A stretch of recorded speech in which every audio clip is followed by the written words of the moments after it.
Olá você, querido aluno concurseiro que fez redação, por exemplo, para o CNU e quer saber qual é a melhor nota, se a nota é justa, se a sua nota está correta.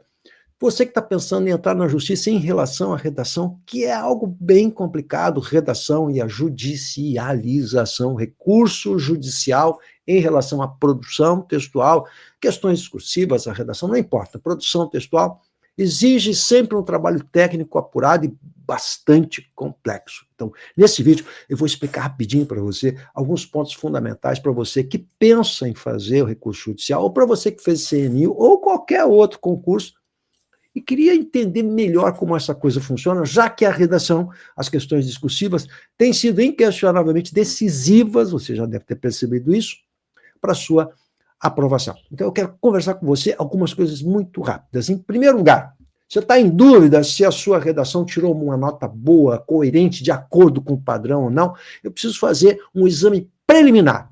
Esse exame preliminar não tem custo. Você pode mandar para o meu WhatsApp, que está aqui na descrição do vídeo, manda para eu olhar, para poder comentar com você se a nota está correta, de acordo com o padrão ou não. O que acontece em provas de concurso público em redação é que falta a motivação do ato. O que isso é exatamente a motivação? Os critérios claros pelos quais a sua redação está sendo corrigida. Já que a redação, existem critérios muito subjetivos de análise. É preciso que esses critérios estejam claramente definidos no edital. Quanto vale cada item? O que desconta em termos de gramática? Ora, na maior parte das vezes, isso aconteceu com o Sesgran-Rio, aliás, acontece corriqueiramente com o Sesgran-Rio, não há uma tabela funcional, prática e clara, transparente no edital, que diga o que exatamente será avaliado. No caso do CNU, foi dito que a questão de gramática e tal valia 50 pontos em 100, mas não dizia o que da gramática exatamente, o que descontava. Isso foi feito posteriormente em resposta a liminares, que surgiu, assim, do nada, uma tabela, um padrão de idioma ou de linguagem, com gramática, aspectos gramaticais, enfim, ortografia, mas isso posteriormente, ou seja, você que fez a prova não sabia, quando fez a prova, quais eram efetivamente os critérios para você estudar e se preparar convenientemente. Isso é uma irregularidade material muito grave.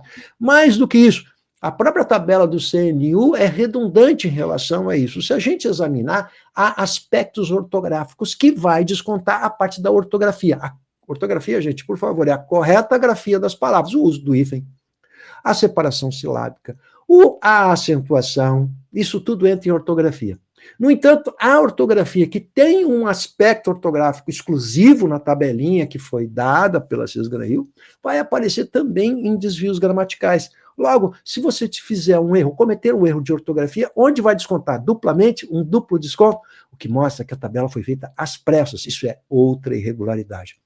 Mas isso não é apenas uma atribuição uma dificuldade da Sesgran-Rio. A gente vai observar isso em todas as bancas, que há problemas, sim.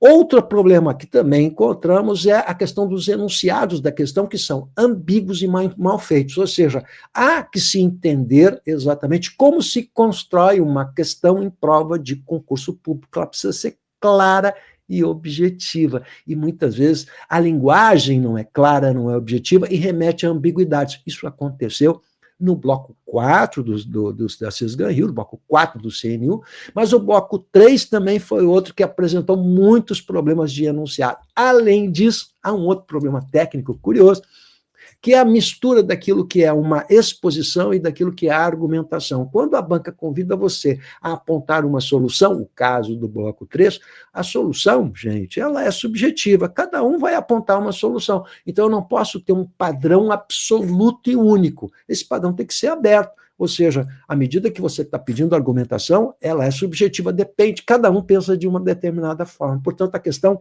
ela não foi bem formulada. Isso é importante a gente observar. O que eu estou mostrando para vocês? Quando a gente examina uma redação, e aí você pensa o seguinte, vou dar para o professor de português, ele vai examinar crase, concordância, regência. Não, eu tenho que examinar o enunciado da questão, se é claro. Aí é um exame de linguagem, que muitas vezes, se você remeter, por exemplo, o pessoal que fez o bloco 4, se você mandar para um belo advogado, que conhece muito bem a questão, o assunto, o tema abordado, para que ele veja se está correto ou não, muitas vezes ele não conhece as atribuições de linguagem, nem sabe as técnicas de como se constrói uma questão em prova de concurso público, muito menos como se corrigem redações em avaliações de massa. Isso é um trabalho técnico muito específico e tem que ser feito por um professor que conheça isso, ou seja, além de ser professor de português e jornalista e professor universitário, eu fui treinado pela banca CESP, pela banca FGV em correções de avaliação de redações de concurso de massa, no caso do Enem.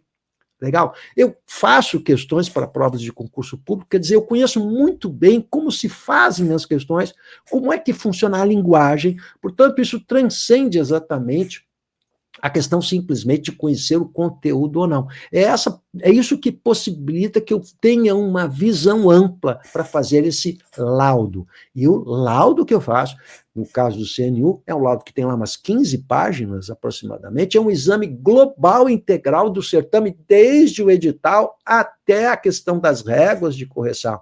Então, o trabalho não é exclusivamente de dar uma olhada e ver se a redação vale ou não vale, mas todo o aspecto de todo o certame, desde o começo do edital até a questão da avaliação, da formulação dos enunciados. Portanto, é algo muito mais complexo que exige um trabalho técnico muito preciso para que possa realmente verificar quais os furos. E eu posso dizer a vocês que concursos de massa sempre haverá furos entre o edital, as regras de correção, porque é um trabalho humano. E o trabalho humano é realmente assim. Às vezes a gente elabora uma questão, imagina uma coisa e sai outra coisa. Isso é comum. Só quem trabalha e faz questões e está lá em sala de aula e costuma fazer provas para os alunos, sabe muito bem aquilo que eu estou falando. Portanto, você aí, se você acha que a sua redação não está legal a nota, bom, primeira coisa, vamos estudar a redação, né? O prof ajuda também você nesse sentido. Mas, se você mandar para o prof, ele faz um exame preliminar para dizer para você qual seria a nota mais justa e quais os furos que existem, afinal, no enunciado, no padrão de correção, ou seja, é um exame completo para ajudar você nessa caminhada. O que você tem que fazer aí agora? Dá um joinha para o prof, passa esse vídeo adiante e ajuda o professor aí a deixar esse canal bem legal, com bastante gente aqui perguntando, interagindo, que é isso que a gente quer. Um abração aí para vocês, estamos juntos.